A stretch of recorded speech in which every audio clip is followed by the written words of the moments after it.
అమ్మ చందనమే పూసిన చూడు,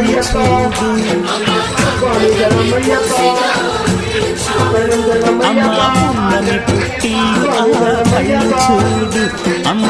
కోటి మెరుపుల మోము చూడు, అమ్మమ్మ ముగ్గురమ్మల మూల పుటమ్మ, అమ్మ నిప్పుల్ని తొక్కిన నడక చూడు, అమ్మ దిక్కుల్ని దాటిన కీర్తి చూడు, 1000 సూర్యులై మెరిసిన శక్తిని చూడు, మనుషుల్లో దేవుడి భక్తుని చూడు.